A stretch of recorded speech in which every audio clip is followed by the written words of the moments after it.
Et c'est vous, Xavier Iacovelli, bonjour. Vous êtes sénateur Renaissance des Hauts-de-Seine, vice-président du Sénat. Merci d'être avec nous ce matin. Alors, vous n'êtes pas sans savoir que la France n'a pas de budget. Elle risque de se réveiller au 1er janvier sans budget toujours. C'est donc un projet de loi spéciale qui a été présenté hier soir en Conseil des ministres. Vous allez en parler également au Sénat et l'Assemblée nationale aussi. Cette loi spéciale, elle va nous permettre un service minimum. Est-ce que vous, maintenant, avec du recul, est-ce que vous vous dites que la stratégie de Sébastien Lecornu d'éviter à tout prix un 49.3 était la bonne ? Je pense que c'était la seule qui était capable de faire en sorte de trouver un compromis au moins sur une partie du budget. Parce que je vous rappelle que lorsque le gouvernement Barnier a chuté l'année dernière, il a chuté sur le projet de loi de finances de la sécurité sociale. Aujourd'hui, nous avons un projet de loi de finances de la sécurité sociale. Nous n'avons pas de projet de loi de finances du budget de l'État.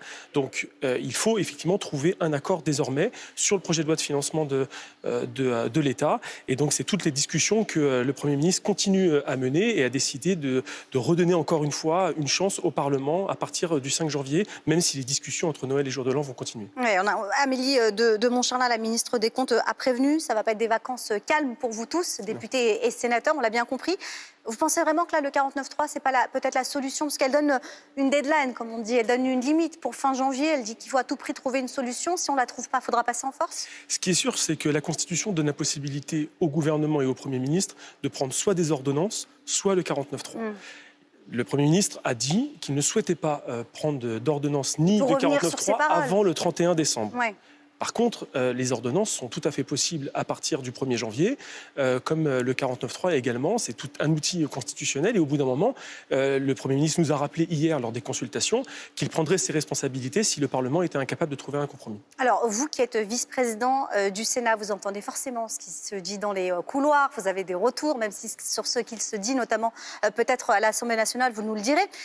Est-ce que vous avez, vous, l'impression que les oppositions, là, elles sont dans une position de négociation? Est-ce que vous avez l'impression qu'on va trouver ce compromis par la discussion? Parce qu'on a compris que Sébastien Lecornu voulait discuter, ça a marché pour la sécurité sociale, ça ne marche pas pour l'État. Comment on peut faire? Je pense qu'on n'est pas loin de trouver un accord. C'est vrai, vous trouvez? Je pense qu'on n'est pas loin, que personne n'a envie d'avoir des ordonnances qui seraient beaucoup plus douloureuses d'ailleurs pour les Français. Parce qu'en fait, je vous rappelle que si le Premier ministre prend des ordonnances pour établir un budget, c'est sur le texte initial du gouvernement qui a été déposé dès le mois d'octobre. Et donc, du coup, c'est vrai que c'est un projet de loi qui ne prend pas en compte toutes les discussions parlementaires, tous les amendements, toutes les avancées qui ont été travaillées par le Parlement. Et donc, je pense que personne n'a envie d'arriver à cette situation-là, et surtout à quelques semaines des élections municipales. Donc, je pense que tout le monde est conscient qu'il faut trouver un accord rapidement. Et pourtant, Xavier Iacovelli, nous, les oppositions qu'on reçoit hier encore, on avait un eurodéputé du Rassemblement national.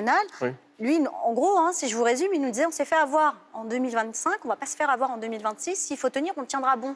Non mais moi, vous parlez, pardonnez-moi, si vous parlez effectivement... Que les Français, en attendant, si vous parlez des oppositions de l'extrême droite ou de l'extrême gauche, effectivement, il n'y a pas de discussion possible. Ils ne souhaitent pas contribuer pourtant, à l'élaboration d'un budget. Sans eux, vous ne pouvez pas obtenir la majorité qu'il faut pour faire passer un budget. Je souhaite aujourd'hui que tous ceux qui aspirent demain à être aux responsabilités et qui sont dans la modération, c'est-à-dire à la fois les républicains, les socialistes et une grande partie des écologistes, nous pouvons aujourd'hui trouver des compromis pour avoir un budget pour la France. C'est indispensable aujourd'hui. Parce que je rappelle encore une fois que la loi spéciale, ce n'est pas un budget. La loi spéciale, elle permet de reconduire ce qui s'est fait en 2025. C'est un service minimum. C'est un service minimum, mais je prends deux exemples. La loi spéciale pourra, par exemple, permettre de continuer à payer les subventions pour l'apprentissage. Parce que si on a embauché quelqu'un au mois de septembre, un jeune au mois de septembre, on pourra toujours recevoir les aides à l'apprentissage. Mais par exemple, ma prime rénov qui pourrait commencer à partir de janvier, ça, nous... Elle reste suspendue. Oui, il y a des choses encore plus inquiétantes. Pardon, mais on ne peut pas recruter non plus. On ne pourra pas recruter à la justice, on ne pourra pas recruter au ministère de l'Intérieur. Et vous n'êtes pas sans savoir qu'hier, il y a eu une nouvelle cyberattaque. Les services de la Poste. Comment on peut parler d'autre chose? Mais madame, vous avez dans raison. l'actualité politique, comment on peut se préparer aux cyberattaques qui se multiplient si on reste bloqué là? Mais pardonnez-moi, mais c'est pas à nous de dire ça. Nous, on a fait des propositions. Nous, on est pour des recrutements de plus de policiers, oui, mais vous avez peut-être l'oreille d'un Sébastien Lecornu. Non, mais nous essayons. Mais enfin, on ne peut pas non plus Vous savez, la loi spéciale, si elle était maintenue sur l'ensemble de l'année, c'est 5,6% de déficit public. Si nous prenons le budget tel quel qu'il a été discuté et amendé par le Parlement, on est à 5,3. La réalité, c'est que pour avoir un budget qui soit tenable pour les Français et tenable pour l'économie française, il faut qu'on ait des objectifs de moins de 5%. Donc vous voyez que là, on parle de milliards d'euros de déficit aujourd'hui qu'on ne pourra pas assumer pour les générations futures. Et c'est même pas seulement les générations futures, c'est actuellement, nous ne pourrons pas assumer si nous n'avons pas un accord de réduction de nos dépenses. Vulnérabilité à l'intérieur, mais aussi à l'extérieur, parce qu'on a appris, notamment hier, via un ministre ukrainien, mais aussi à travers des informations qui ont fuité du service des renseignements américains, qui évoquent que la Russie ne se contenterait pas seulement de l'Ukraine, qu'elle voudrait avancer, que l'Europe ne serait pas épargnée. Est-ce que dans le contexte qu'on connaît, nous, en ce moment, qu'on ne peut pas recruter de nouveaux policiers, qu'au niveau de l'armée, ça va être aussi le service minimum, comment on peut se protéger pour la suite? Ça vous inquiète, vous, ces menaces qui sont tombées hier? Mais vous savez, on n'est pas dupe, et c'est d'ailleurs pour ça que le président de la République et les gouvernements successifs ont augmenté le budget de la défense. C'est suffisant, selon vous? Mais ce n'est jamais suffisant face à des grandes puissances, le effectivement. porte-avions, par exemple, on a vu des annonces assez incroyables depuis les Émirats Arabes Unis, depuis Abu Dhabi. Mais en attendant, malgré ses discours, malgré son appel avec les jeunes soldats derrière lui, en appelant les jeunes à s'investir pour l'armée, vous avez l'impression, vous, qu'aujourd'hui, les jeunes Français veulent s'investir un peu plus pour la défense française?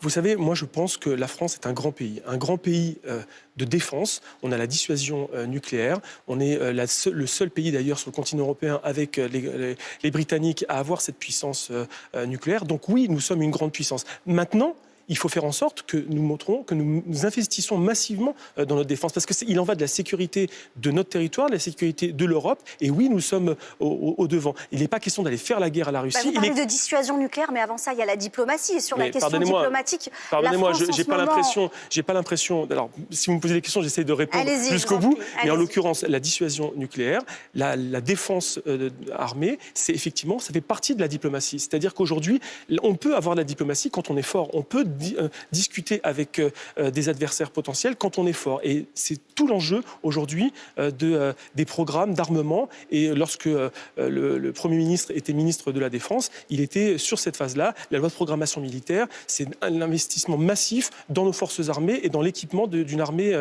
professionnelle.